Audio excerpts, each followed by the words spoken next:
C ചിന്ത പ്രേക്ഷകർക്ക് സ്നേഹവന്ദനം. ഇന്ന് വ്യത്യസ്തമായ ഒരു വിഷയമാണ് നിങ്ങളുടെ മുമ്പിൽ ചർച്ചയ്ക്ക് വെക്കുന്നത്. മറ്റൊന്നുമല്ല, നമ്മുടെ വിവാഹവും വിവാഹമോചനവും വിവാഹ ശുശ്രൂഷകളും ഒക്കെയായി ബന്ധപ്പെട്ട ഒരു വിഷയമാണിന്ന് നാം സംസാരിക്കാൻ ഉദ്ദേശിക്കുന്നത്. അതിന് അതേക്കുറിച്ച് സൈക്കോളജിക്കലായിട്ട് തന്നെ പഠനമൊക്കെ നടത്തിയിട്ടുള്ള ന്യൂയോർക്കിലെ IPC ഹെബ്രോൺ സഭയുടെ സീനിയർ ശുശ്രൂഷകനായ ഡോക്ടർ ബാബു തോമസ് ആണ് നമ്മോട് സംസാരിക്കുന്നത്. പക്ഷേ സ്വാഗതം. ഓക്കെ, ചില സംശയങ്ങളും ചില ചോദ്യങ്ങളും ഒക്കെ താങ്കളോട് ഉന്നയിക്കുകയാണ്. വിവാഹ മോചനം ഇന്ന് ഒരു സാർവത്രികമായ ഒരു പ്രതിഭാസമാണ്. അത് വേർപെട്ട വിശ്വാസികൾ എന്ന് പറയുന്നവരുടെ ഇടയിലാണ് ഏറ്റവും കൂടുതൽ നടക്കുന്നതെന്ന് തോന്നുന്നു. വിവാഹമോചനം വാസ്തവത്തിൽ ബിബ്ലിക്കലി അത് ശരിയാണോ? എന്താണ് നിങ്ങളുടെ അഭിപ്രായം? വിവാഹ മോചനം എന്ന് ഞാൻ വിളിക്കാറില്ല. വിവാഹം വേർപെടുത്തൽ. ഒരിക്കലും വിവാഹം മോചനമാകുന്നില്ല. Every separation bring pain. ഏത് സെപ്പറേഷനും വേദന ഉളവാക്കുന്നതാണ്. അപ്പോൾ മോചനമാണെങ്കിൽ പിന്നെ വേദന ഉണ്ടാകുന്നില്ല. അപ്പോൾ വിവാഹം വേർപെടുത്തൽ എപ്പോഴും വേദന ഉളവാക്കുന്നതാണ്. അല്ല, ഈ പദപ്രയോഗങ്ങളൊക്കെ നമുക്ക് സൗകര്യത്തിന് നമ്മൾ ഉണ്ടാക്കിയിരിക്കുന്നതല്ലേ? അല്ലല്ല, അതിനെക്കുറിച്ച് നമ്മൾ തിയോളജിക്കലി സൈക്കോളജിക്കലി ഒക്കെ പഠനം നടത്തുമ്പോൾ നമുക്ക് ലഭ്യമാകുന്നതാണ്. ഞാൻ എൻ്റെ അഭിപ്രായത്തിൽ ഉപയോഗിക്കുന്ന ഭാഷ ആണ് പറയുന്നത്. അപ്പോൾ അടിസ്ഥാനപരമായി ദൈവത്തിന്റെ വചനമാണ് നമ്മുടെ പ്രമാണം. അപ്പം നമ്മുടെ പ്രമാണം അതിനെക്കുറിച്ച് എന്ത് പറയുന്നു എന്നുള്ളതാണ് നമ്മുടെ ചിന്താവിഷയം. കർത്താവിൻ്റെ അടുത്ത് വന്ന് ഈ വിഷയം ചോദിക്കുന്നതായിട്ട് നമുക്ക് കാണാനായിട്ട് കഴിയും. അപ്പോൾ കർത്താവ് എന്താണ് മറുപടി പറഞ്ഞത്? കർത്താവ് മറുപടി പറയുന്ന കാര്യം നമുക്ക് എല്ലാവർക്കും വളരെ സുപരിചിതമാണ്. ഏത് കാരണവും ചൊല്ലി ഭാര്യ ഉപേക്ഷിക്കുന്നത് വിഹിതമോ എന്നാണ് ചോദിക്കുന്നത്. അപ്പൊ കർത്താവ് പറയുന്നു, പരസംഗം നിമിത്തമല്ലാതെ ഭാര്യയെ ഉപേക്ഷിക്കുന്നത് വിഹിതമല്ല എന്നാ പറയുന്നത്. അതുകൂടാതെ ആ ഭാഗം പറഞ്ഞു വരുമ്പോൾ കർത്താവ് ഇങ്ങനെ പറയുന്നു, ആദിയിൽ അങ്ങനെ അല്ലായിരുന്നു. അപ്പോൾ കർത്താവ് പറയുന്നത് ക്രിയേഷൻ ഓർഡറാണ്. അപ്പൊ ദൈവം യോജിപ്പിച്ചതിനെ മനുഷ്യൻ വേർപിരിക്കരുത് എന്ന് എല്ലാ വിവാഹ ശുശ്രൂഷകളിലും അവസാനമായി പ്രഖ്യാപിക്കാറുണ്ട്, എടുത്ത് പ്രഖ്യാപിക്കാറുണ്ട്. അപ്പോൾ ദൈവമാണ് യോജിപ്പിക്കുന്നത്. ഉഭയസമ്മതം ചെയ്ത് ദൈവത്തിന്റെ സാന്നിധ്യത്തിൽ യോജിപ്പിക്കപ്പെടുന്ന വിവാഹം വേർപെടുത്തുവാൻ മനുഷ്യർ നിമിത്തം പാടുള്ളതല്ല എന്നാണ്. അപ്പൊ പരസംഗം നിമിത്തം അല്ലെങ്കിൽ വ്യഭിചാരം ചെയ്തു ഇങ്ങനെയുള്ള കാര്യങ്ങൾ ഉന്നയിക്കുമ്പോൾ അതിന്റെ തെളിവുകൾ, ന്യായപ്രമാണം അനുസരിച്ച് അതിന്റെ തെളിവുകളുണ്ട്. ഒരു സ്ത്രീയിൽ കന്യകാലക്ഷണം കാണുന്നില്ല എങ്കിൽ എന്നാ പറഞ്ഞിരിക്കുന്നത്. അപ്പോൾ അവിടെ നമ്മൾ ശ്രദ്ധിക്കേണ്ട, സ്ത്രീയിൽ മാത്രമല്ല കന്യകാലക്ഷണം, പുരുഷനിലും കന്യകാലക്ഷണങ്ങളുണ്ട്. തീത്തോസിന് ലേഖനം എഴുതുമ്പോൾ ഭർത്തൃപ്രിയമാരായും പുത്രപ്രിയമാരായും പാതിപുത്രമുള്ളവരായും വീട്ടുകാരും നോക്കുന്നവരായിരിക്കാൻ ശീലിപ്പിക്കുക, ആയതുപോലെ തന്നെ യൗവനക്കാരെ ആ മുകളിൽ പറഞ്ഞിരിക്കുന്നത് പോലെ അവരും വിവാഹം വരെ വിശുദ്ധ ജീവിതം നയിക്കണമെന്നാണ് ഉപദേശം. ഈ ഉപദേശങ്ങൾ സഭയിൽ പഠിപ്പിക്കണം. സഭയിൽ പഠിപ്പിച്ചെങ്കിലേ വിശുദ്ധ വിവാഹം എന്താണെന്ന് മനസ്സിലാകുകയുള്ളൂ. അപ്പൊ വിശുദ്ധമാണ് വിവാഹം. വിവാഹം വിശുദ്ധമാകണമെങ്കിൽ വിശുദ്ധ ജീവിതം നയിക്കുന്നവര് വിവാഹബന്ധത്തിൽ ഏർപ്പെടണം. അപ്പൊ അല്ലാതെ വരുമ്പോൾ വിവാഹം എങ്ങനെയാ വിശുദ്ധമാകുന്നത്? ഇന്ന് തങ്ങൾക്ക് ബോധിച്ച ഏവരെയും കണ്ടുപിടിക്കുന്നു, കുറച്ചു കഴിയുമ്പോൾ അവർ വേർപെടുന്നു. അവിടെ നമുക്ക് എങ്ങനെയാണ് മോചനം എന്ന് പറയാൻ കഴിയുന്നത്? അപ്പോൾ യാതൊരു വിധത്തിലും വിവാഹമോചനം പാടില്ല എന്നാണ് പറയുന്നത്. ദൈവവചന വ്യവസ്ഥയനുസരിച്ച് അവിശ്വാസിയും വിവാഹവും, അതിന്റെ ചരിത്ര പശ്ചാത്തലം നമ്മൾ നോക്കണം. രണ്ടു തരത്തിലാണ്. ആ കാലങ്ങളിൽ രക്ഷിക്കപ്പെട്ടു വരുന്ന വിശ്വാസി അല്ലാത്ത ഭർത്താവുണ്ട്. അത് ഇന്നത്തെ കാലഘട്ടത്തില്ല. ഇന്നത്തെ കാലഘട്ടം നമ്മൾ നോക്കുമ്പോൾ വിശ്വാസികളുടെ കുടുംബത്തിൽ ജനിച്ചു വളർന്നവർ, പ്രമാണം അറിയാവുന്നവരാ, ദൈവത്തിന്റെ വചനം അറിയാവുന്നവരാ. ആ കാലങ്ങളിൽ രക്ഷിക്കപ്പെടുന്നവര്, അവര് ഭാര്യ രക്ഷിക്കപ്പെട്ടു, ഭർത്താവ് രക്ഷിക്കപ്പെട്ടില്ല. അപ്പോൾ അവിശ്വാസി വേർപിരിയുന്നുവെങ്കിൽ വേർപിരിയട്ടെ. അപ്പോൾ പിരിയാനുള്ള അനുവാദം കൊടുത്തിട്ടുണ്ട്. എന്നാൽ പുനർവിവാഹം കഴിക്കാനുള്ള ഒരനുമതിയും നൽകിയിട്ടില്ല. അങ്ങനെ ഭാര്യ ഉപേക്ഷിച്ച് വിവാഹം കഴിക്കുന്നു, അത് വ്യഭിചാരം എന്നാ പറയുന്നത്. അല്ല, ഈ പരസംഗത്താൽ വിവാഹമോചനം നടത്താം വേണമെങ്കിൽ, അതാണല്ലോ കർത്താവ് പറഞ്ഞേക്കുന്നത് അല്ലേ? അതെ, അത് അല്ല, ഞാൻ പറയട്ടെ, ഈ പരസംഗത്താൽ എന്ന് പറയുമ്പോ അന്നത്തെ യഹൂദന്മാരുടെ പണി ഇത് തന്നെയായിരുന്നു. എത്ര വേണേലും ആകാമായിരുന്നല്ലോ. അതുകൊണ്ടായിരിക്കും കർത്താവ് അങ്ങനെ പറഞ്ഞെന്ന് തോന്നുന്നു. അല്ല, യഹൂദന്മാരൊരിക്കലും അങ്ങനെ അരുളി ചെയ്തിട്ടില്ല. എന്നാൽ വിവാഹം വികലമാക്കിയ കാലമുണ്ട്. അക്കിബ എന്ന് പറയുന്ന ഒരു 2-ാം നൂറ്റാണ്ടിൽ ജീവിച്ചിരുന്ന അക്കിബ എന്ന് പറയുന്ന യഹൂദന്മാരുടെ ഒരു പ്രമാണി ഉണ്ടായിരുന്നു. റബായ് എന്ന് നമ്മൾ പറയും. ഉം. അപ്പൊ അക്കിബായുടെ കാലത്ത് വിവാഹ മോചനം എന്ന് പറയുന്നത്, നിങ്ങൾ പറയുന്ന ഭാഷയിൽ മോചനം എന്ന് പറയുന്നത് മോചനമായിട്ട് തന്നെ. ഇപ്പൊ ഭാര്യ ഭക്ഷണം ഉണ്ടാക്കി അതിന് അല്പം ഉപ്പ് കൂടി പോയി കഴിഞ്ഞാൽ വിവാഹം വേർപെടുത്താം. ഭാര്യയേക്കാൾ സുന്ദരിയായ ഒരു സ്ത്രീയെ കണ്ടു കഴിഞ്ഞാൽ അവളെ ഇഷ്ടപ്പെട്ടാൽ ഭാര്യയെ വിവാഹം വേർപെടുത്താനുള്ള അനുവാദം അന്ന് കൊടുത്തിരുന്നു. അല്ല, അത് അത് അത് നമുക്ക് മനസ്സിലാകും. പക്ഷെ ഞാൻ ചോദിക്കുന്നത്, സാധാരണ നമ്മുടെ ഇടയിൽ നടക്കുന്ന സംഭവവും ചോദ്യം ചെയ്യപ്പെടുന്ന ഒരു വിഷയമാണ് ഞാൻ ഉന്നയിക്കാൻ പോകുന്നത്. ആരോഗ്യവാനായ വിദ്യാസമ്പന്നനായ ഒരു നല്ല ചെറുപ്പക്കാരൻ, ആത്മീയനായ ചെറുപ്പക്കാരൻ, പുള്ളിയുടെ തലയിലോട്ട് ഒരു മന്ദബുദ്ധിയായ ഒരു പെൺകുട്ടിയോ, അല്ലെങ്കിൽ അത് അവളുടെ കുഴപ്പമല്ല, അവളെ കളിയാക്കല്ല, ചിലപ്പോൾ ഭ്രാന്തിന്റെ ലക്ഷണങ്ങളുള്ള ഒരു പെൺകുട്ടിയെയോ കൊണ്ട് കെട്ടിച്ചു കൊടുക്കുകയാണ്. തിരിച്ചു സംഭവിക്കാം. യോഗ്യതയുള്ള നല്ല കഴിവുള്ള ഒരു പെൺകുട്ടിയുടെ തലയിലോട്ട് ഒരു വട്ടം ചെറുക്കനെ കൊണ്ട്, നാടൻ ഭാഷയെ പറഞ്ഞ കെട്ടി കൊടുക്കുകയാണ്. ഈ രണ്ട് ജീവിതം തീരെയല്ല, ഒരിക്കലല്ലേ ഭൂമിയിൽ ഒരു ജീവിതമുള്ളൂ മനുഷ്യന്. അത്രയേ ഉള്ളൂ. അപ്പൊ ഇതോടുകൂടെ ഈ രണ്ട് കുടുംബത്തിന്റെയും, അതായത് പുരുഷന്റെ മേൽ ഇങ്ങനൊരു വട്ടുപിടിച്ചൊരു സ്ത്രീയെ കെട്ടിച്ചു കൊടുക്കുന്നു, അല്ലെങ്കിൽ പെൺകുട്ടിക്ക് വട്ടുപിടിച്ച ഒരു നല്ലൊരു പെൺകുട്ടിക്ക് വട്ടുപിടിച്ച് ചെറുക്കനെ കെട്ടിച്ചു കൊടുക്കുന്നു. ഇത് രണ്ടും ആ ജീവിതം തീരെയല്ലേ ഇവിടെ. അപ്പൊ അത് മാറി അവരങ്ങ് ചിന്തിക്കുന്നതല്ലേ നല്ലത്. അല്ല, അതിൽ നമ്മൾ മനസ്സിലാക്കേണ്ട ഒരു കാര്യം, അത് ചതിയാണല്ലോ. അതെ. അപ്പം ഈ ചതി പ്രയോഗം നടത്തുന്നവരാരാണ്? എന്തിനാണ് അവരിങ്ങനെ ഒരു ചതിപ്രയോഗം? അല്ല, അവരെ നമുക്ക് എന്ത് ചെയ്യാൻ പറ്റും? ഈ നടന്നുപോയി അടുത്ത സമയത്ത് സംഭവിച്ച ഒരു ഉദാഹരണം ഞാൻ പറയാം. സാറ് പറഞ്ഞതിനോട് എനിക്ക് വിയോജിപ്പ് ഉള്ള ഒരു കാര്യം, ഇവര് എങ്ങനെയാണ് ഈ തന്ത്രപരമായി ഇങ്ങനെയുള്ള വിവാഹബന്ധം നടത്താൻ താല്പര്യപ്പെടുന്നത്. അടുത്ത സമയത്ത് ഞാൻ പോയി കൗൺസിൽ ചെയ്ത ഒരു ഒരു ഒരു കുടുംബത്തിന്റെ കഥ വളരെ ദയനീയമായ കഥയാണ്. ആ പെൺകുട്ടിക്ക് അല്പം അപാകത ഉണ്ടായിരുന്നു, ചെറുപ്പത്തിലെ ഓട്ടിസമോ മറ്റോ വന്നതാണ്. ആ പെൺകുട്ടിയുടെ കാര്യങ്ങളൊക്കെ പറഞ്ഞ് അതിന്റെ പിതാവ് ഒരു ടെർമിനലി ഇല്ലായിട്ടുള്ള ഒരു മനുഷ്യനാണ്. മാതാവിന്റെ പരിരക്ഷയിൽ അവൾ വളർന്നു വരുന്നു. അപ്പൊ ഈ പെൺകുട്ടിയെ പരിരക്ഷിക്കാൻ വേണ്ടി ഒരു വിവാഹം നടത്താൻ തീരുമാനിച്ചു. ഒരു ചെറുക്കനെ കണ്ടുപിടിച്ചു, വിവാഹം നടത്തി ആ ചെറുക്കൻ അമേരിക്കയിൽ എത്തിക്കഴിഞ്ഞപ്പോൾ എന്താ സംഭവിച്ചത്? അവൻ അമേരിക്കയിലെത്തി. അവൻ അവരോടുകൂടെ വളരെ സന്തോഷകരമായിട്ട് ജീവിച്ചു. അവന് ഗ്രീൻ കാർഡ് കിട്ടുന്നത് വരെ അവനോടൊപ്പം പാർത്തതിന് ശേഷം ഗ്രീൻ കാർഡ് കിട്ടിക്കഴിഞ്ഞപ്പോൾ അവൻ അവിടെ നിന്ന് ഗുഡ് ബൈ പറഞ്ഞു. ഈ വിവാഹത്തിന് താല്പര്യം കാണിച്ച് അവരെ യോജിപ്പിച്ചു എന്ന് പറയുന്ന പാസ്റ്ററോട് അവർ വന്ന് പറഞ്ഞ് അവൻ പോകുകയാണെന്ന് പറഞ്ഞപ്പോൾ ആ പാസ്റ്റർ പറഞ്ഞത്, അയ്യോ അത് നമുക്ക് എന്ത് ചെയ്യാൻ, അവന് ഇഷ്ടമല്ലെങ്കിൽ പോകട്ടെ. അപ്പോൾ ആ പെൺകുട്ടിയുടെ ഭാവിയെ കുറിച്ച് ഈ പെൺകുട്ടിയുടെ മാതാവിനോട് ഞാൻ പറഞ്ഞു, നന്നായിട്ട് ഈ വിവരങ്ങളെല്ലാം അവനെ പറഞ്ഞ് ധരിപ്പിച്ചതാ. ഞാൻ എൻ്റെ ഈ വയസ്സുകാലത്ത് ആ കുട്ടിക്ക് ഒരു തുണയുണ്ടാകട്ടെ എന്ന് കരുതി ചെയ്തത്. അപ്പൊ അത് ചതിയല്ലേ? അല്ല, അത് ഞാൻ അറിഞ്ഞുകൊണ്ടല്ലേ ചെയ്തത്? അല്ല, അതായത് വിസയ്ക്ക് വേണ്ടി അവൻ കല്യാണം കഴിച്ച് വിസയ്ക്ക് വേണ്ടി ഇവിടെ നിന്നു, അതാണ് പറയുന്നത്. തീർച്ചയായും. പക്ഷെ ഞാൻ പറയുന്നത് അതൊരു ഒറ്റപ്പെട്ട സംഭവമായിട്ട് കണ്ടാൽ പോരെ. അല്ല, ഒറ്റപ്പെട്ട സംഭവം എന്ന് പറഞ്ഞാൽ ഇങ്ങനെ അത് വിസയ്ക്ക് വേണ്ടി ഞാൻ പറഞ്ഞതല്ല. വിസയുടെ പ്രശ്നം പറ്റിട്ട് ഇന്ത്യയിലാണെങ്കിൽ പോലും ഒരു ആരോഗ്യകരമല്ലാത്ത ഒരു പയ്യന് എന്ന് പറഞ്ഞാൽ ഒട്ടും വിദ്യാഭ്യാസമല്ല, അല്ല ശാരീരികമായിട്ട് ഒരു കഴിവില്ലാത്ത മന്ദബുദ്ധിയായ, അല്ല ബുദ്ധിമാന്ദ്യം സംഭവിച്ച ഒരു രോഗിയായ ഒരു ചെറുപ്പന് കറക്റ്റ് നല്ലൊരു പെൺകുട്ടിയെ കല്യാണം അയച്ചു കൊടുത്തിട്ട് ജീവിതകാലം വഴി ദുഃഖം പേറി കഴിയണ്ടേ ഇവര്? അല്ല, അങ്ങനെ ചെയ്യുന്ന ഞാൻ അതാ പറഞ്ഞത് സാറേ, അങ്ങനെ ചെയ്യുന്നത് തെറ്റല്ലേ? അല്ല, അത് തെറ്റാ. ഞാൻ പറഞ്ഞ തെറ്റാണ്. പക്ഷെ അങ്ങനെ സംഭവിച്ചു പോയാൽ അതെങ്ങനെയാണ് സംഭവിക്കുന്നത്? അപ്പൊ അത് ചതി തന്നെയല്ലേ? അപ്പൊ ചതി കൊണ്ട് നമുക്ക് അതിനെ നിയന്ത്രിക്കാൻ പറ്റും. അപ്പൊ ജീവിതകാലം മുഴുവൻ ജീവിതകാലം എന്ന് പറഞ്ഞു കഴിഞ്ഞാൽ ഇപ്പം നമ്മുടെ രീതി അനുസരിച്ച് ഇപ്പൊ ഈസ്റ്റേൺ ഫിലോസഫിയും വെസ്റ്റേൺ ഫിലോസഫിക്കൽ അണ്ടർസ്റ്റാൻഡിങ്ങും തമ്മിൽ വ്യത്യാസമുണ്ട്. കുടുംബങ്ങൾ തമ്മിൽ ആലോചിച്ച്, അതുകൊണ്ടാണ് പഴയ കാലങ്ങളിലെ പോലെ ഈ ഒരു ചരിത്രമൊക്കെ നമ്മൾ നോക്കി ഒക്കെയാണ് സാറിന് കല്യാണം നടത്താറുള്ളത്. അപ്പൊ എന്തെങ്കിലും ഒരു നേട്ടം കണ്ടിട്ടായിരിക്കും ഇങ്ങനെയുള്ള വിവാഹ ബന്ധങ്ങളിൽ ഏർപ്പെടുന്നത്. അല്ല, അത് സത്യം പറഞ്ഞത്.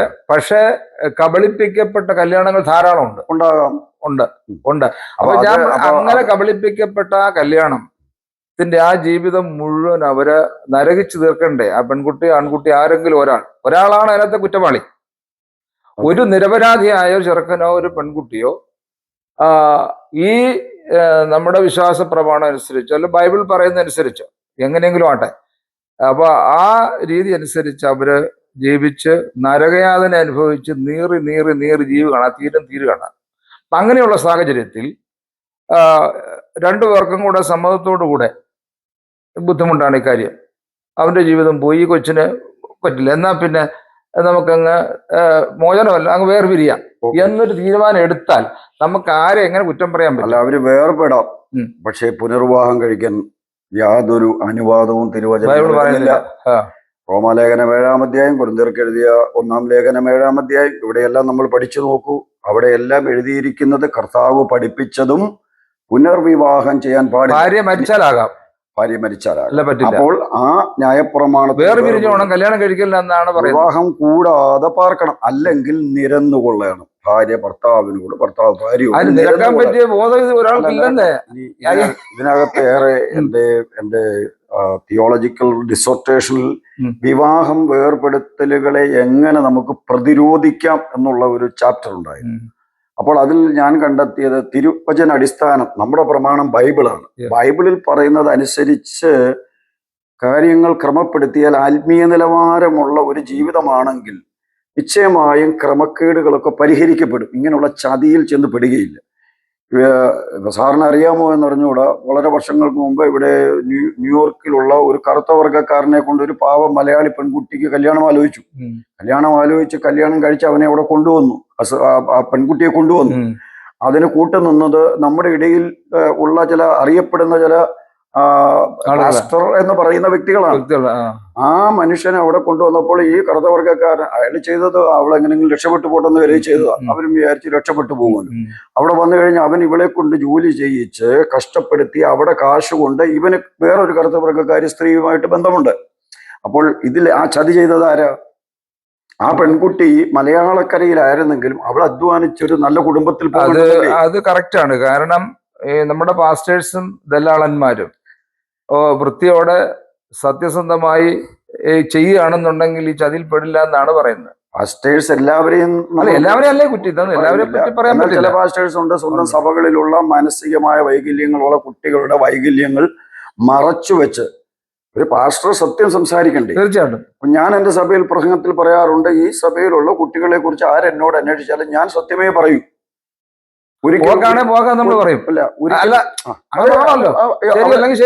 നമ്മുടെ സഭയുമായിട്ട് ബന്ധപ്പെട്ട ഒരാളെ കുറിച്ച് ആധികാരികമായിട്ട് പറയാൻ കഴിയുന്നത് എനിക്ക് മാത്രമേ കഴിയൂ. അപ്പോൾ നിശ്ചയം അവരെന്നെ അന്വേഷിക്കുമ്പോൾ ഞാൻ സത്യം പറയേണ്ടത് എന്റെ ചുമതലയാണ്. ഞാനൊരു വ്യാജം പറഞ്ഞ് അവരെ ചതിച്ചു കഴിഞ്ഞാൽ ഞാനാണ് കടക്ക് കൊടുക്കേണ്ടത്, അവരെ ചതിയിൽ കുഴിപ്പെടുത്തുമ്പോൾ. അപ്പൊ നിങ്ങളിപ്പോ ചോദിക്കുക, അപ്പൊ അങ്ങനെ അവര് വേർപെട്ടാലോ? അപ്പൊ അതിന് ന്യായീകരണമുണ്ടോ? അതൊരു വലിയ ചോദ്യമാണ്. ആ ചോദ്യം എന്ന് പറയാം, ഇപ്പൊ ഈ വിവാഹ വേർപെടുത്തൽ എന്ന് പറയുമ്പോൾ ഞാൻ വിദേശികളുടെ, പ്രത്യേകിച്ച് വെള്ളക്കാരുടെയും പാശ്ചാത്യ സംസ്കാരത്തിൽ പേര് ജീവിക്കുന്ന ആളുകളുടെ കാര്യം പറയുന്നത്. ഇവിടെ ഇപ്പൊ ഭാര്യയും ഭർത്താവുമായിട്ട് ചേർന്ന് പോകാൻ കഴിയുന്നില്ല എങ്കിൽ സൗഹൃദമായി രണ്ടുപേരും കൈ കൊടുത്ത് അന്തസ്സായി പിരിയുന്ന ഒരു സ്ഥിതിയായിട്ടാണ് ഞാൻ മനസ്സിലാക്കുന്നത് പലതും. തീർച്ചയായിട്ടും നമ്മുടെ നാട്ടിൽ അങ്ങനല്ല. അവിടെ എങ്ങനെയാന്ന് ചോദിച്ചു കഴിഞ്ഞാൽ രണ്ടുപേർക്കും ഒരുമിച്ച് പോകാൻ പറ്റുന്നില്ല. നിന്നോട് എനിക്ക് ചെല്ലാൻ പറ്റുന്നില്ല, എനിക്ക് നമ്മുടെ സ്വഭാവവും നമ്മുടെ പ്രവൃത്തി ഒക്കുന്നില്ല, എന്നൊരു കാര്യം നീ പിരിഞ്ഞു ഞാൻ പിരിയാം, വളരെ ഗുഡ് ബൈ പറഞ്ഞ് പിരിഞ്ഞ് അവരെ അങ്ങോട്ട്. അതിനകത്തൊരു വ്യത്യാസമുണ്ട്. നമ്മൾ എന്ന് പറയുന്നത് നമ്മുടെ പൗരസ്ത്യ സംസ്കാരം, ബൈബിൾ സംസ്കാരം, കുടുംബങ്ങൾ തമ്മിലാ ബന്ധം. അല്ല ഞാൻ പറഞ്ഞ വ്യക്തികൾ തമ്മിലാ.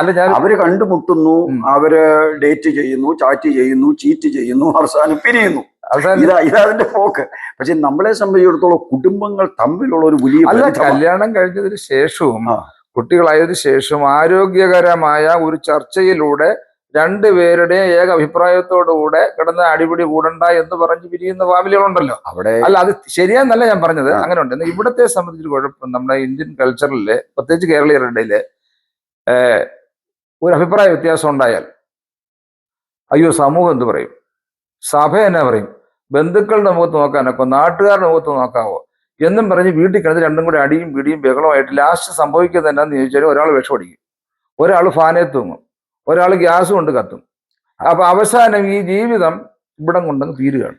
അല്ല, അത് ഈ പറഞ്ഞ കാര്യങ്ങളൊന്നും നമ്മൾ അതിന് ഉത്സാഹം കൊടുക്കുന്നവരല്ല. പക്ഷെ ഇതിനകത്ത് ഏറ്റവും വലിയ പ്രശ്നം എല്ലാ ഇടങ്ങളിലും എന്നാ പിന്നെ സന്തോഷത്തോടെ ഈ ചാകുന്നതിനേക്കാളും പിരിഞ്ഞു പോക്കോട്ടെ. ഞാൻ പറയാം, നിങ്ങൾ പറയുന്നത് ഇന്ന് 40 തൊട്ട് 50 പ്യൂ റിസർച്ച് ഗ്രൂപ്പിന്റെ കണക്കനുസരിച്ച് 40 തൊട്ട് 50% വരെ ആദ്യ വിവാഹങ്ങൾ പാശ്ചാത്യ രാജ്യങ്ങളിൽ വേർപെടുന്നു. ഞാൻ എൻ്റെ പ്രൊഫസറോട് ചോദിച്ചൊരു ചോദ്യമാണ്, പാശ്ചാത്യ രാജ്യങ്ങളിൽ ഇവർ കണ്ടുപിടിക്കുന്നു, അവർ ഇണകളാണെന്ന് പെർഫെക്റ്റ് ആയിട്ട് ബോധ്യം വന്നതിന് ശേഷമാണ് വിവാഹത്തിലേക്ക് പോകുന്നത്. അപ്പൊ എന്തുകൊണ്ടാണ് പാശ്ചാത്യ രാജ്യങ്ങളിൽ ഇത്രയും വിവാഹം വേർപെടുത്തുന്നത്? അപ്പൊ അവിടെ എന്തോ അപാകതയില്ലേ? അപ്പൊ നമ്മുടെ നമ്മുടെ നമ്മുടെ സംസ്കാരം, അല്ലെങ്കിൽ ബിബ്ലിക്കൽ സംസ്കാരം, പൗരസ്ത്യ സംസ്കാരം എന്ന് പറഞ്ഞാൽ കുടുംബങ്ങൾ തമ്മിലൊരു ബന്ധമാണ്. അപ്പൊ കുടുംബങ്ങളോടൊരു കടപ്പാടുണ്ട്. ആ കടപ്പാടുകൾ, കടമകൾ, ഇത് രണ്ടും മറക്കുമ്പോഴാണ് ഈ പ്രശ്നം വരുന്നത്. ഇനി അഭിപ്രായ വ്യത്യാസം ഉണ്ടാകുന്ന ഏത് വ്യക്തിയും, അഭിപ്രായങ്ങൾ എല്ലായിടവും ഉണ്ട്, അഭിപ്രായ വ്യത്യാസങ്ങൾ എല്ലായിടവും ഉണ്ട്. ഒരിക്കൽ ഒരു ഒരു മാരേജ് കൗൺസിലിംഗ് നടത്തിക്കൊണ്ടിരിക്കുമ്പോൾ വിദേശിയായ ഒരു മിഷണറി വന്ന് ഒരു ചോദ്യം ചോദിച്ചു. ഇവിടെ വിവിധ രാജ്യക്കാരുണ്ട്, കപ്പിൾസ്. അപ്പൊ അന്നേരം ചോദിച്ചു, ഈ ഭാര്യയോട് ഇന്ന് വരെ കോപിക്കാത്ത ആരെങ്കിലും ഉണ്ടെങ്കിൽ എഴുന്നേറ്റ് നിൽക്കാൻ പറഞ്ഞു. അപ്പൊ ഒരാൾ എഴുന്നേറ്റ് വന്നു, അയാൾ ഒരു മലയാളിയായിരുന്നു. അപ്പൊ ബാക്കി എല്ലാവരും കോപിച്ചിട്ടുണ്ട്. ഇപ്പൊ ഇയാൾ കോപിച്ചിട്ടില്ലെന്ന് പറഞ്ഞു. അപ്പോൾ ആ മിഷണറി പറഞ്ഞു, ഇയാൾ മഹാകള്ളനാണെന്ന്. അപ്പൊ അതേപോലെ പൊത്തുപൊരുത്തങ്ങളായിട്ട് പ്രദർശിപ്പിക്കുന്നതല്ല. വിവാഹം എന്ന് പറയുന്നത് ദൈവം വെച്ചിരിക്കുന്നത് വിശുദ്ധ ബന്ധമാണ്. പിന്നെ അതിനകത്ത് അപാകതകൾ വരുമ്പോൾ ഏറ്റവും ഇത് പരിഹരിക്കാനുള്ള മാർഗം, അപാകതകൾ ഉണ്ടെങ്കിൽ സോറി പറയുക. തെറ്റുപറ്റി നമ്മുടെ രീതി അനുസരിച്ച് നമുക്ക് സോറി പറയാൻ, ക്ഷമിക്കണമെന്ന് പറയുവാൻ വലിയ ബുദ്ധിമുട്ടാണ്. ഏറ്റവും ശക്തമായ ഇൻഫ്ലുവൻസ് ഉണ്ടാക്കുന്ന പദം എന്താണെന്ന് അറിയാമോ? ഐ ആം സോറി, എനിക്ക് തെറ്റുപറ്റി, എന്നോട് ക്ഷമിക്കുക. ക്ഷമിച്ചു കഴിഞ്ഞാൽ എവിടെയാ പരിഹരിക്കപ്പെടാൻ കഴിയാത്ത പ്രശ്നങ്ങളുള്ളത്? ഇനി അറിവ് കുറവുള്ള ആളായിക്കോട്ടെ. ഇത് കലഹം മൂത്ത് അഭിപ്രായ വ്യത്യാസമായി കഴിഞ്ഞാൽ പിന്നെ എല്ലാ ദിവസവും സോറി പറയേണ്ടി വരും. കലഹം അങ്ങനെ സോറി പറയുന്നത് അല്ല, പത്രോസിനോട് ചോദിച്ച് 7 വട്ടം മതിയോന്നാ പത്രോസ് ചോദിച്ചു. അപ്പൊ കർത്താവ് എത്ര പറഞ്ഞു? 7 അല്ല 70 വട്ടം. അപ്പൊ അങ്ങനെ വരുമ്പോൾ ആ ക്ഷമയ്ക്ക് അങ്ങ് അഡിക്റ്റ് ആകുകയല്ലേ. അപ്പൊ ക്ഷമ ബലമെന്ന് നമ്മൾ പഠിച്ചിട്ടില്ലേ? അപ്പൊ കുടുംബജീവിതത്തിൽ അപാകതകളുണ്ട്, കുറവുകളുണ്ട്. രണ്ട് ഇംപെർഫെക്റ്റ് ആയിട്ടുള്ള പേഴ്സണാണ്. പലയിടങ്ങളിലും കൗൺസിലിങ്ങിന് പോകുമ്പോൾ ഞാൻ ചോദിക്കുന്ന ഒരു കാര്യം, ഈ വീട്ടിൽ പ്രാർത്ഥനയുണ്ടോ? കാരണം ബിബ്ലിക്കൽ കൗൺസിലിംഗ് ഞാൻ ചെയ്യുന്നത്. ഈ വീട്ടിൽ പ്രാർത്ഥനയുണ്ടോ? പല വീടുകളിലും പ്രാർത്ഥനയില്ല. നമ്മളൊക്കെ നമ്മുടെ ബാല്യകാലങ്ങളിൽ എന്താണ്, നമുക്ക് മാതാപിതാക്കൾ ഒരുമിച്ചിരുന്ന ഒരു പ്രാർത്ഥനയുണ്ടായിരുന്നു. ആ പ്രാർത്ഥനയുടെ ബന്ധം, ഒന്നിച്ചിരുന്ന് ഭക്ഷണം കഴിക്കുന്നു, ആ ബന്ധം, ഈ ബന്ധങ്ങളെല്ലാം തകർന്നു. ദൈവവചനം വായിക്കുന്നില്ല. ഞാൻ ഒരു ഓർത്തഡോക്സ് സഭാവിശ്വാസിയായിരുന്നു, മദ്വായിലെ ശുശ്രൂഷക്കാരനായിരുന്നു.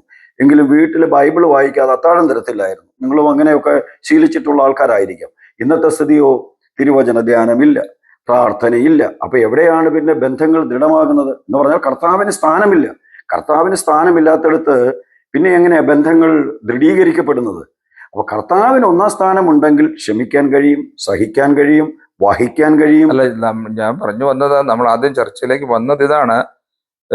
ഒരു വിധത്തിലും തിരുത്തപ്പെടാൻ പറ്റാത്ത ഒരു അവസ്ഥയിൽ കുടുംബജീവിതം ചെന്ന് പെട്ടെങ്കിൽ, അല്ലെങ്കിൽ ഒരു അസുഖകരമായി മനഃപൂർവ്വം കൊണ്ട് തലയിൽ കെട്ടിവെച്ചെങ്കിൽ പിന്നെ അവർ എന്ത് ചെയ്യും? വിവാഹം വേർപെടുത്താതെ പിന്നെ രണ്ടാമത് കല്യാണം കഴിക്കാൻ പറ്റില്ല എന്നും പറയുന്നു. അതെ, അപ്പൊ രണ്ടാമത് കല്യാണം കഴിക്കാൻ പറ്റില്ല എന്ന് നമ്മൾ പഠിപ്പിച്ച ഇതിന്റെ ജീവിതം അവിടെ തീരുകയാണ് ഇവരുടെ എല്ലാം. നമ്മൾ മനസ്സിലാക്കേണ്ട തത്വം, ദൈവവചന സത്യങ്ങൾ ബാല്യം മുതലേ പഠിച്ചു വളരുവാൻ ഉത്സാഹിപ്പിക്കുകയും ഇത് സഭകളിൽ പഠിപ്പിക്കുകയും ചെയ്യണം. എന്തുകൊണ്ട് വിവാഹം? ഇന്ന് ഒരു 40% യൗവനക്കാർ വിവാഹ ബന്ധങ്ങളിൽ ഏർപ്പെടാൻ താല്പര്യപ്പെടുന്നില്ല.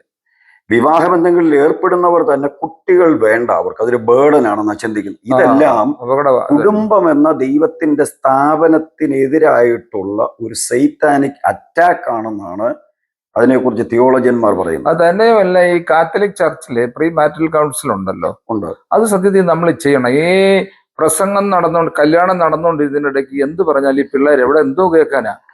അവസാനം നിന്നെ പോയിട്ട് പുലർത്തി കൊള്ളാം, കഷ്ടത്തിലും പ്രയാസത്തിലും താങ്ങിക്കൊള്ളാം എന്നൊക്കെ പറഞ്ഞ് കൈ കൊടുത്ത് എങ്ങനെയും എഴുന്നേറ്റ് പോകാനിരിക്കുക പിള്ളേര്.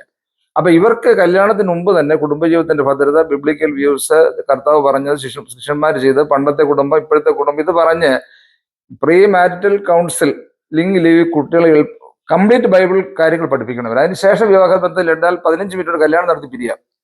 കല്യാണം നടത്തുന്നതിന്റെ ശുശ്രൂഷയുടെ കാര്യങ്ങൾ പ്രതിവാദി വിഷയമായിട്ട് നമ്മളിവിടെ എടുക്കുന്നില്ല. എങ്കിലും പ്രീ മാരിറ്റൽ കൗൺസിലിംഗ് ഞാൻ എഗ്രി ചെയ്യുന്നു. അത് മാത്രമല്ല, പോസ്റ്റ് മാരേജ് കൗൺസിലിങ്ങും ആവശ്യമാണ്. കാരണം വിവാഹബന്ധത്തിൽ ഏർപ്പെടുമ്പോൾ നമ്മുടെ രീതി അനുസരിച്ച് 2 പുതുമുഖങ്ങളാണ്. അവരുടെ ആശയങ്ങൾക്ക് വ്യത്യാസമുണ്ട്, അഭിപ്രായങ്ങൾക്ക് വ്യത്യാസമുണ്ട്, പൊരുത്തക്കേടുകളുണ്ട്. അപ്പൊ എവിടെയാണ് യോജിച്ച് പോകാൻ കഴിയാത്തത്, എവിടെയാണ് യോജിച്ച് പോകേണ്ടത് എന്നുള്ള നിർദ്ദേശങ്ങൾ അവർക്ക് നൽകണമെങ്കിൽ പോസ്റ്റ് മാരിറ്റൽ കൗൺസിലിംഗ് അത്യാവശ്യമാണ്. ഇനി ആ വിവാഹങ്ങൾ ഏറ്റവും കൂടുതൽ വേർപെടുന്നത് ആദ്യത്തെ 3 വർഷമാണ്. ഈ 3 വർഷമാണ് പൊരുത്തക്കേടുകൾ കൂടുതലുള്ളത്. അപ്പൊ നല്ല കുടുംബങ്ങളിൽ നല്ല സിസ്റ്റമാറ്റിക് ആയിട്ട് ഉള്ള അണ്ടർസ്റ്റാൻഡിങ് ആയിട്ട് വളർന്നു വരുന്ന കുഞ്ഞുങ്ങൾക്കറിയാം വിവാഹം ഇതാണ്. എങ്കിലും അവരുടെയും ജീവിതങ്ങളിൽ ഏറ്റക്കുറച്ചുകൾ ഉണ്ടാകണം.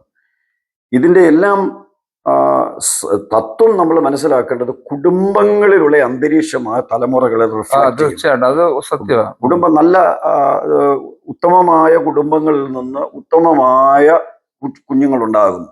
അവരുടെ കുടുംബം നല്ല ഉത്തമമായ കുടുംബങ്ങളായിട്ട് ബലപ്പെട്ട കുടുംബങ്ങളാകുന്നു. എങ്കിലും 2 വ്യക്തികൾ തമ്മിൽ ചേർന്ന് ഒന്നിച്ചു പോകുമ്പോൾ അഭിപ്രായ വ്യത്യാസങ്ങൾ ഉണ്ടാകും. അപ്പൊ അതിനെ എങ്ങനെ ക്രോഡീകരിച്ച് കൊണ്ടുപോകാതെ ഞാൻ സാറിന്റെ ആ അഭിപ്രായത്തോട് 100% യോജിക്കുന്നു. അപ്പൊ എന്റെ അഭിപ്രായം ഇതാണ്, ഒരു പോസ്റ്റ് മാരിറ്റൽ കൗൺസിലിംഗും അവർക്ക് ആവശ്യമാണ്. ഈ 2ാം വിവാഹത്തെ കുറിച്ച് ലേറ്റസ്റ്റ് ആയിട്ടുള്ള കണക്കെന്ന് പറയുന്നത് 70% ഡിവോഴ്സ് റേറ്റ് ആണ്. 2ാം വിവാഹം കഴിച്ച അനേകരും സംതൃപ്തരല്ല. ചിലതൊക്കെ സംതൃപ്തരാണെന്ന് പറയുന്നുണ്ട്. എന്നാൽ 1ാം വിവാഹത്തിനേക്കാൾ ഡിവോഴ്സ് റേറ്റ് കൂടുതൽ 2ാം വിവാഹത്തിലാണ്. എന്നിവയെ വിവാഹം എന്ന് പറയുന്നത് വിശുദ്ധമാണ്. ദൈവം സ്ഥാപിച്ച 3 സ്ഥാപനങ്ങളാണ്. 1 കുടുംബം, 2 സഭ, 3 ഗവൺമെന്റ്. ഈ 3 സ്ഥാപനങ്ങളിലും ദൈവത്തിന്റെ ആലോചന അനുസരിച്ച് പോയാൽ അപാകതകളൊക്കെ ദൈവോന്മുഖമായിരിക്കണം കുടുംബം. തീർച്ചയായിട്ടും അത് ശരിയായ കാര്യം. പിന്നെ വീട്ടിലത്തെ ഈ മാതാപിതാക്കളുടെ പ്രവർത്തനങ്ങളിലെ ഈ വീട്ടിൽ ആവശ്യമില്ല നുണ പറയുക, മറ്റുള്ളവർ കുറ്റവിരുന്ന് പറയുക, അല്ല ഈ വീട്ടിലത്തെ മാതാപിതാക്കളുടെ ആവശ്യമില്ലാത്ത നാട്ടുകാരെ വിലയിരുത്തുന്ന സംസാരങ്ങൾ, ചീപ്പ ഇടപെടൽ, ഇതൊക്കെ കുഞ്ഞുങ്ങളെ സ്വാധീനിക്കുന്നത്. കള്ളം പറയുന്നത്, തീർച്ചയായിട്ടും ഫോൺ എടുത്തേച്ച് ഫോൺ ബെല്ല് വരുമ്പോഴത്തേക്കും എടുത്തേച്ച് പപ്പ അവിടെ ഇല്ലെന്ന് പറഞ്ഞേക്കാൻ പറയും. ഇതാണ് നമ്മുടെ നാട്ടിൽ കഴിഞ്ഞ ഒരു തവണ വീട്ടിൽ തന്നെ കള്ളം പഠിപ്പിച്ചു വിടുക. അപ്പം തന്നെ ചർച്ചിൽ ഞാൻ പറഞ്ഞൊരു ഉദാഹരണമാണ്. മകനോട് പറയാണ്, മോനെ നീ നല്ല ഭക്തനായിട്ട് വളരണം, വിശ്വസ്തനായിട്ട് വളരണം എന്ന് പറഞ്ഞുകൊണ്ടിരിക്കുമ്പോൾ പെട്ടെന്നൊരു ഫോൺ വന്നു. ഫോൺ നോക്കിയിട്ട് പറഞ്ഞു, മോനെ ആ ഫോൺ എടുത്തിട്ട് പറഞ്ഞത് ഞാൻ ഇവിടെ ഇല്ല. സത്യമാണത്. കുടുംബത്തിലെ അന്തരീക്ഷങ്ങളാണ് കുട്ടികളിൽ സ്വഭാവ രൂപീകരണത്തിന് കാരണമാകുന്നത്. അപ്പൊ അത് നമ്മൾ വളരെ ശ്രദ്ധിക്കുക. മുമ്പേ സാറ് പറഞ്ഞ മറ്റൊരു കാര്യം എന്ന് പറയുന്നത്, കുടുംബ ബന്ധങ്ങളിലേക്ക് പ്രവേശിക്കുന്നവരിൽ അവരെ ജീവിക്കാൻ അനുവദിക്കണം. ഇപ്പം ഒരാൾ മകനും മകളും അല്ലെ നമ്മൾ വളർത്തിയെടുത്തു, ശരിയാണ്. അവരെ പിന്നെ ജീവിക്കാൻ അധികം മാതാപിതാക്കളുടെ ഇൻഫ്ലുവൻസ് അവരെ ഒരിക്കലും കുടുംബ ബന്ധം തകർക്കുന്നതാകരുത്. ഇന്ന് പലയിടങ്ങളിലും അത് നടക്കുന്നു. കുടുംബ ബന്ധങ്ങളിൽ മാതാപിതാക്കളുടെ ഇടപെടൽ, സഹോദരങ്ങളുടെ ഇടപെടൽ അവർക്ക് ദോഷമായി ഭവിക്കരുത്. അവരെ ബിൽഡ് ചെയ്യണം, ബാറ്റിൽ ചെയ്യാൻ അനുവദിക്കരുത് എന്നുള്ളത് വളരെ ശ്രദ്ധേയമായ കാര്യമാണ്. കർത്താവ് തന്നെ പറഞ്ഞതല്ലേ. കർത്താവ് പറഞ്ഞു, അവര് ഈ 2 പേരും ഒരു ദേഹമായി തീരും. അപ്പനെയും അമ്മയെയും മറന്നു കളഞ്ഞിട്ടെന്നല്ല, അവര് വേറൊരു യൂണിറ്റ് ആയിട്ട് ഫങ്ഷൻ ചെയ്യുകയാണ്. അപ്പൊ പിന്നിൽ നിന്ന് മാതാപിതാക്കൾ അഭിമാനത്തോടെ അവരുടെ കുടുംബത്തിന് ആവശ്യമായ ആലോചനകൾ. ഇതേ 2 കൂട്ടരെ അപ്പനും അമ്മമാര് ചിലര് പിള്ളേരെ ജീവിക്കാൻ സമ്മതിക്കില്ല. അവരുടെ മക്കളുടെ അടുത്ത്, പെൺമക്കളുടെ അടുത്ത് പെണ്ണിന്റെ അമ്മ സ്ക്രൂ വെച്ചു കൊടുക്കും, അപ്പുറത്തെ അമ്മ സ്ക്രൂ ചെയ്യും. അലമ്പ് കേസായി. അത് വളരെ ഡേഞ്ചറസ്. വിവാഹം കഴിച്ചാൽ അവരെ മാന്യമായിട്ട് അവർ ജീവിക്കാൻ അനുവദിക്കണം. അവരെ പുറകെ നടക്കരുത്. അപ്പൊ നമ്മൾ കുഞ്ഞുങ്ങളെ വളർത്തി, ശരിയാണ്, നമ്മുടെ മക്കളാണ്. അവരുടെ കുടുംബമാകുമ്പോൾ ആ കുടുംബം ബിൽഡ് ചെയ്യാൻ ആവശ്യമായി അവരെ നമ്മൾ അനുവദിക്കുക. അവിടെ എന്തെങ്കിലും അപാകത, ഇവരെയൊക്കെ കറവ പശുക്കളാക്കി നിർത്തി കൊണ്ടുപോകുന്ന ആളുകൾ വളരെ ഗുരുതരമായ കാര്യമാണ്. ഒരിക്കലും മാതാപിതാക്കൾ അവരുടെ കുടുംബം തകർക്കുന്ന ഒരാലോചന പറയുകയോ അവരുടെ ഒരു കാര്യങ്ങളിൽ അവർക്ക് ഉത്തേജനം നൽകുകയോ ചെയ്യാൻ പാടില്ല. അഭിപ്രായങ്ങളുണ്ട്, അവരെ ബിൽഡ് ചെയ്യുന്ന, തീർച്ചയായിട്ടും അവരെ എപ്പോഴും നല്ലതായിട്ട് ബിൽഡ് ചെയ്ത് നിങ്ങളുടെ അനുഗ്രഹത്തിനായി. ഇത് ഭാര്യ വീട്ടുകാരുടെ കുറ്റം മുഴുവൻ തിരിച്ച് അങ്ങോട്ട് പറയും, അവിടെ നിന്ന് ഇങ്ങോട്ട് പറയും. ഇവരുടെ അങ്ങോട്ടും ഇങ്ങോട്ടും കുറ്റം പറിച്ചില്ല, തിരിച്ചും മറിച്ചും പറഞ്ഞ വലിയ ഇഷ്യൂ. അത് പറയുമ്പോൾ അവരുടെ മനസ്സിലുണ്ടാകുന്ന ഒരു അവസ്ഥ എന്താണെന്ന്. അപ്പൊ നമുക്ക് നമ്മുടെ ആളുകൾ ഒത്തിരി നേരം ഇത് കാണുകയല്ല. കാരണം ഈ വീഡിയോ കുറച്ച് നേരെ കേൾക്കത്തുള്ളൂ. ഒരു കാര്യം കൂടെ പറഞ്ഞ് നമുക്ക് ക്ലോസ് ചെയ്യാം, അല്ലയോ? എനിക്ക് പറയാനുള്ള കാരണം, നമ്മൾ വിവാഹം നടത്തുമ്പോൾ നിരവധി കാര്യങ്ങൾ അന്വേഷിച്ചിട്ടാണ് ഒരു കല്യാണം നടത്തുന്നത്. അപ്പൊ നമുക്ക് പെണ്ണിന്റെ സൗന്ദര്യം നോക്കും, അല്ല പുരുഷന്റെ സൗന്ദര്യം നോക്കും, പെണ്ണിന്റെ വിദ്യാഭ്യാസം, ചെറുക്കന്റെ വിദ്യാഭ്യാസം നോക്കും, സമ്പത്ത് നോക്കും, കുടുംബം മഹിമ, പിന്നെ പകലോ മറ്റോ ഫാമിലിയാണ്, അങ്ങനെ കുറെ കാര്യങ്ങളൊക്കെ നോക്കും. നോക്കി എല്ലാം കൂടെ ഒത്തൊത്ത് വരുമ്പോൾ ഒന്ന് നോക്കുമ്പോൾ ഒന്ന് നോക്കിയാൽ അങ്ങനെ പല കല്യാണങ്ങളും 1, 2, 3 പോയി 4ാമത് കല്യാണം വരുമ്പോഴായിരിക്കും പൈസയുണ്ട്, വിദ്യാഭ്യാസമുണ്ട്, സൗന്ദര്യമുണ്ട്, ഇനി കുടുംബമൊക്കെ അതില്ലേലും കുഴപ്പമില്ല, അതിന് കാലഘട്ടം അല്ല നടത്തിയേക്കാന്ന് വിചാരിക്കും. ചുരുക്കത്തിൽ പറഞ്ഞാൽ അന്വേഷിച്ച് ഏതാണ്ട് ഒരു പരുവത്തിൽ ഒത്തുവരുന്ന ഒരു പെണ്ണിനെ ചെറുക്കനെയാണ് കല്യാണം കഴിക്കുന്നത്. എന്നിട്ട് അവസാന സ്റ്റേജിൽ ഇരുന്നുണ്ട് ഈ പ്രസംഗം നടത്തുന്ന ആളെ കണ്ടോ, ദൈവമാണ് ഇവനെ കണ്ടിരുന്നത്, ഇവളെ കണ്ടിരുന്നത്. ലോകത്തിൽ മുഴുവൻ നടന്ന് അന്വേഷിച്ച് പണ്ടാരടങ്ങാൻ മുഴുവൻ ചെയ്ത് അവസാനമാണ് എല്ലാം ഒപ്പിച്ചാണ് കൊണ്ടുവന്ന് കല്യാണത്തിന് ഫിക്സ് ചെയ്യുന്നത്. പിന്നെ വന്നത് പറയാ കണ്ടോ ദൈവമാണ് രണ്ടത്തിനെ കൂട്ടിച്ചേർത്തുന്നത്. അത് ശരിയാണോ? ദൈവം കൂട്ടിച്ചേർക്കുന്നതിന് പല മുഖാന്തരങ്ങൾ ഉണ്ടാകാം. എന്റെ അഭിപ്രായത്തിൽ അല്ല, നമുക്ക് എന്ത് പറഞ്ഞാൽ അതിനെല്ലാം ഓരോ പോംവഴികൾ. അതിന്റെ പോംവഴികൾ എന്നുള്ളതല്ല, ഞങ്ങൾ ഈ കൗൺസിലിംഗ് ക്ലാസ്സിലൊക്കെ പഠിപ്പിക്കുമ്പോൾ തലമുറകളെ, ഒരാളിൽ ഒരു അപാകത മുമ്പേ പറഞ്ഞു, മാനസിക വൈകല്യം ഉണ്ടെങ്കിൽ അവരുടെ ഒരു 2 ജനറേഷൻ മുമ്പ് നമ്മൾ പഠിക്കണം. അപ്പൊ എന്താണ് ഇതിന് കാരണമായിരിക്കുന്നത്, കുടുംബത്തിൽ ഇങ്ങനെ വരാനുണ്ടായ സാഹചര്യം എന്താണെന്ന് പഠിച്ചെങ്കിലേ ഇവരെ നമുക്ക് രക്ഷിക്കാൻ കഴിയും. മാനസിക രോഗങ്ങളൊക്കെ മനസ്സിന്റെ അസന്തുലനാവസ്ഥയാണ്. നമ്മുടെ ശരീരത്തിനുണ്ടാകുന്ന രോഗങ്ങൾക്ക് മരുന്നുള്ളത് പോലെ മരുന്നല്ലാതെ അതിന്റെ അസന്തുലനാവസ്ഥ ആത്മീയമായൊക്കെ പരിഹരിക്കാൻ ഏറിയ പങ്കും നമുക്ക് കഴിയും. നമ്മുടെ ചിന്തകളിൽ വരുന്ന കാര്യങ്ങളെ ബാലൻസ് ചെയ്താൽ മതിയല്ലോ. നമ്മുടെ സോള്, നമ്മുടെ സൈക്സ് എന്ന് പറയുന്നത് നമ്മുടെ സോളാണ്, നമ്മുടെ ദേഹിയിലാണ് നമ്മുടെ ഈ ഇമോഷൻസ് കാര്യങ്ങളൊക്കെ ഉണ്ട്. അത് കൺട്രോൾ ചെയ്യാൻ പഠിച്ചു കഴിഞ്ഞാൽ ഏറെക്കുറെ കൺട്രോൾ ചെയ്യാനായിട്ട് കഴിയും. അപ്പൊ ഈ ബാലൻസ് ഉണ്ടാകാത്തിടത്തോളം പ്രശ്നം. അപ്പൊ ഞാൻ പറഞ്ഞ ഒരു 3 ജനറേഷൻ. സെലക്ഷൻ പല രീതിയിൽ മനുഷ്യർ പണസമ്പാദത്തിന് വേണ്ടി ചെയ്യുന്നുണ്ട്, മറ്റു നേട്ടങ്ങൾക്ക് വേണ്ടി ചെയ്യുന്നുണ്ട്. അതൊക്കെ തെറ്റാണ്. എന്നിട്ട് ദൈവം യോജിപ്പിച്ചു എന്ന് പറയുന്നത് ഒരർത്ഥമില്ല, ഞാൻ എഗ്രി ചെയ്യുന്നു. പക്ഷേ എങ്ങനെയാണ് അപ്പോൾ ഒരു പെർഫെക്റ്റ് പേഴ്സൺ ആകുന്നത്? ആദാമിന് ഒരു പെർഫെക്റ്റ് മാച്ചിനെ ദൈവം കണ്ടെത്തി. പെർഫെക്റ്റ് എന്ന് പറഞ്ഞു കഴിഞ്ഞാൽ എല്ലാ തരത്തിലും പെർഫെക്റ്റ്, തക്ക തുണ. അത് ഇമോഷണലി തക്ക തുണയാണ്, സ്പിരിച്വലി തക്ക തുണയായിരിക്കണം, എല്ലാ തരത്തിലും തക്ക തുണയായിരിക്കണം. അപ്പൊ ആത്മീയമായ നിലവാരം ഒന്നാമത് മുൻതൂക്കം കൊടുക്കണം. തലമുറകളെ നോക്കുമ്പോൾ ആത്മീയമായ നിലവാരം ഉണ്ടോ എന്ന് ചിന്തിക്കുന്നതാണ് മറ്റുള്ള കാര്യങ്ങളെക്കാൾ ഏറ്റവും ഉത്തമമായി യോജിച്ചു പോകാൻ കഴിയുന്നത്. അപ്പന്റെ അമ്മയുടെ വിശ്വാസം എങ്ങനെയുണ്ട്? നമ്മൾ തലമുറകളെ നോക്കി, തിമോത്തേസിന്റെ സംസ്കാരം നോക്കി, അബ്രഹാമിൽ നിന്നുള്ള സംസ്കാരം നോക്കി, അവരുടെ തലമുറകളിൽ പടർന്നിരിക്കുന്ന ആ വിശ്വാസം, ഒരു 3 തലമുറയെങ്കിലും നോക്കിക്കഴിഞ്ഞാൽ ഇന്നത്തെ ഈ അപാകതകൾക്കൊക്കെ ഒരു പരിഹാരം, ആത്മീയമായ ഒരു നിലവാരം കണ്ടെത്തുക. അതാണ് ഏറ്റവും നല്ല പരിഹാരമായ നിർദ്ദേശം എന്ന് എനിക്ക് പറയാനുള്ളത്. ഓക്കെ, അപ്പൊ ഈ അമേരിക്കയിലെ ഗോർഡൻ തിയോളജിക്കൽ സെമിനാരിയിൽ നിന്നാണ് ഡോക്ടറേറ്റ് ചെയ്തത്. അത് ഈ വിവാഹവുമായി ബന്ധപ്പെട്ട ഫാമിലി, അതുകൊണ്ട് ആധികാരികമായിട്ട് ഇതേക്കുറിച്ചെല്ലാം സംസാരിക്കാൻ കഴിയുന്നത്. തീർച്ചയായിട്ടും 2 മണിക്കൂർ സമയം കിട്ടിയിരുന്നെങ്കിൽ സംസാരിക്കാൻ ഇനിയും വിഷയങ്ങളുണ്ട്. പക്ഷെ ഇനി പിന്നൊരു അവസരത്തിലാകട്ടെ. പ്രിയ പ്രേക്ഷകരോട് പറയാനുള്ളത്, ഭൂമിയിൽ നമ്മുടെ കുടുംബം നന്നായി പോയില്ല എങ്കിൽ നമ്മൾ എന്തെല്ലാം നേടിയാലും എന്തെല്ലാം നമുക്ക് കരഗതമാക്കിയാലും വെട്ടിപ്പിടിച്ചാലും ജീവിതം തീരുകയാണ്. ഭാര്യയും ഭർത്താവും കുഞ്ഞുങ്ങളും തമ്മിലുള്ള അഭേദ്യമായ ബന്ധം, കുടുംബാന്തരീക്ഷത്തിലെ ആ ഒരു സന്തോഷകരമായ അവസ്ഥ, അതില്ലെങ്കിൽ ജീവിതം നാടൻ ഭാഷയിൽ പറഞ്ഞാൽ കട്ടപ്പോയായി മാറും. എന്തുണ്ടെങ്കിലും അർത്ഥമില്ലാതെ വരും.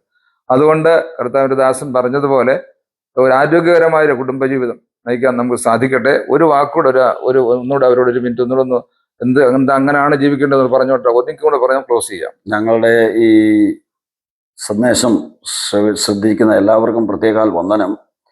ദൈവവചനത്തിന്റെ വ്യവസ്ഥ അനുസരിച്ച് കുടുംബജീവിതം അത് വിശുദ്ധമാണ്. പൗലോസ് പറയുന്നത് ഒരു മിസ്റ്ററിയാണ്, ഒരു കുടുംബ ബന്ധം. കുടുംബ ബന്ധങ്ങളാണ് സഭാബന്ധങ്ങൾക്ക് ശക്തമായ ഊന്നൽ നൽകുന്നത്. അതുകൊണ്ട് കുടുംബ ബന്ധങ്ങൾ ആത്മീയമായ നിലവാരത്തിൽ ശക്തമായി തീരുവാൻ, വിശുദ്ധ ബന്ധമായി മുന്നേറുവാൻ, ഇവിടെ ആയിരിക്കുന്ന കുടുംബ ബന്ധങ്ങൾ കർത്താവിൻ്റെ സഭയുടെ പ്രദർശനമായി തീരുവാൻ കർത്താവ് നമ്മളെ സഹായിക്കട്ടെ.